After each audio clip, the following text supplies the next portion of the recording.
Okay, good evening, everyone. We're real pleased to have had the opportunity to draft Josh Green from University of Arizona. Terrific two-way player, terrific athlete from Australia. We had a terrific interview with him about 2 weeks ago, and I watched a lot of film on him. What we needed first for our roster are wing defenders that can shoot and score and hopefully make plays. And we feel like he's a ready to go 3-and-D guy, and we also feel he has the ability to make plays. And so those were some of the reasons we liked him so much. Okay, Brad, do you want to start us off with questions? Go ahead and unmute.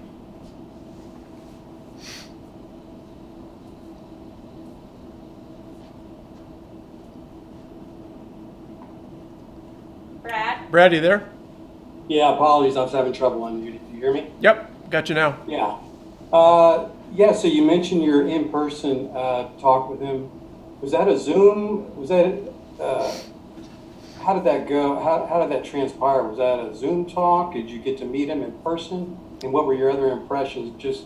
I've seen interviews with him, and we did a Zoom pre-draft thing. He's very personable. Yeah, very personable. I believe he was at IMG Academy, and Dwight Powell was an IMG guy as well.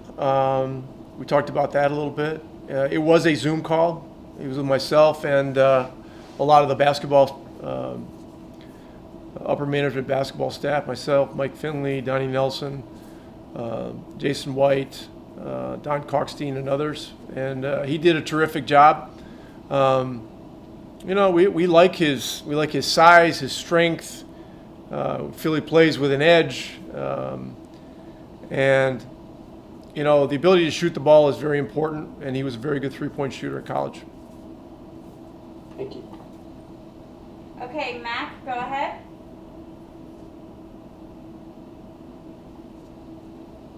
Hey, Rick. Rick, with this condensed off-season and training camp all kind of pushed into, I guess, 5 or 6 weeks, what's your timeline for a guy like this in terms of him being able to acclimate himself into an NBA game or an NBA season? Well, this will be the most challenging situation for this rookie class that we've ever seen in this league, with the short turnaround time. No summer league, and one of the reasons we were drawn to Josh was that he has a level of maturity. He's an international player by nature, probably a little more worldly than your average college draft prospect, and so in this kind of a microwave type situation, we feel he'll be as well prepared as you can be, to start testing. When we test, toward the end of the month, then it'll be individual workouts, and then we'll be into team training camp. And this, the turnaround from draft night to participating in regular veteran NBA training camp will be, around 2 weeks, maybe a little bit longer. So, extremely challenging, but we feel he's up to it. Saad, you're up. Hey, Rick. I know Jason Terry wasn't there last year with Josh's season in Arizona, but he was hired there a few months ago at Arizona. I'm wondering if there was any intel or communication with Jason about Josh, who he is as a person, player, anything like that? I did not talk to Jet about Josh Green, but I know that our some other people in our basketball staff did. I talked to Jet about something totally different in the last 2 weeks, and we had a nice time catching up a little bit. But there's a lot of work that's done. When you prepare for an NBA draft, you've got to do all kinds of background checks. You've got to check out everything you can about the program he was at, interaction with teammates, all those kinds of things. And, this kid checked out extremely well. Okay, go ahead, Tim Cato. Hey, Rick. You described him as a 3-and-D wing, and I think those are definitely his strengths. How would you describe the rest of his offensive game, and how much work he's going to have to do to make progress in those areas, whether it's playmaking, ball handling, finishing at the rim, stuff like that? Yeah, I mean, we've seen him do all those things with some efficiency, And look, when you're not the point guard in a college team, college teams tend to be more heavily ball dominated by the point guard. And so you don't see as much playmaking by nature.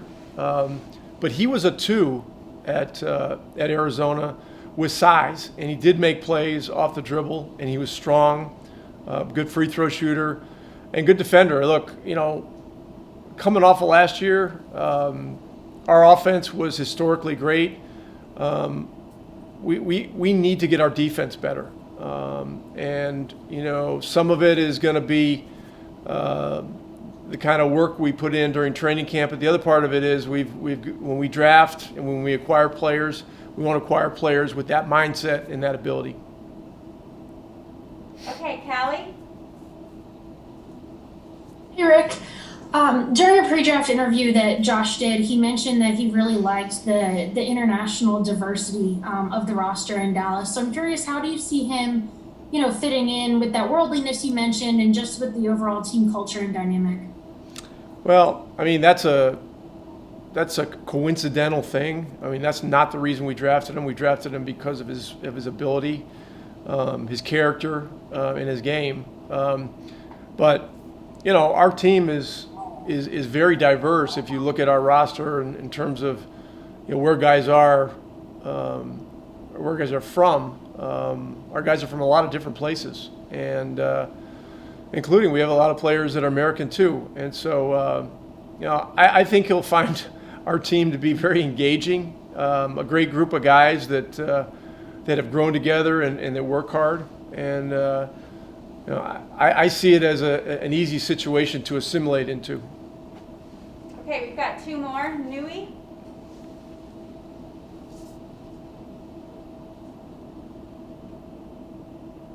The host would like you to unmute. Nui. Can you hear me? Nui, unmute, man. Oh, Oh, you almost had it. Hold on. Wait. Unmute. Can't hear you. all right. Got me now, Rick? Yes, got you. Okay. For fans out there, can you give them a comparison for this kid? Is there an NBA player that you've seen before? Anybody that his game reminds you of? Good question. I don't know that there's an exact player, but the qualities that we need in this draft choice. We wanted to draft a guy that had size, athletic ability, competitiveness, an NBA skill, which is his ability to shoot the ball with range.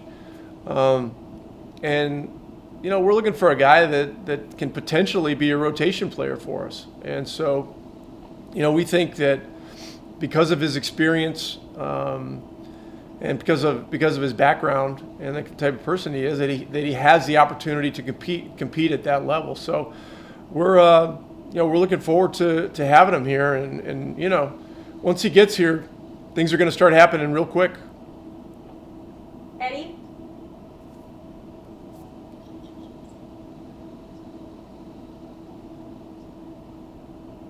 Eddie Rick, Sefton. there's a lot of whispering going around about Alexei, and I won't even try the last name. But obviously, Oklahoma City moved up ahead of you. Was there some concern there about? Obviously, they had targeted somebody, and what was the level of concern that they were jumping up to take somebody that you really wanted? Yeah, in our range, Josh was the guy that was at the top of our list.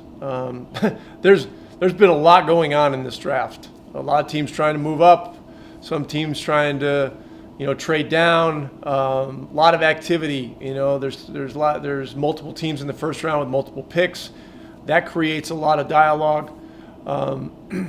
But we're very happy with this pick. And so, as I said, I mean, this is going to be, you can clock this with an egg timer, from the time this draft ends to when he's going to be in Dallas and starting to get ready for training camp. It's going to be historically fast.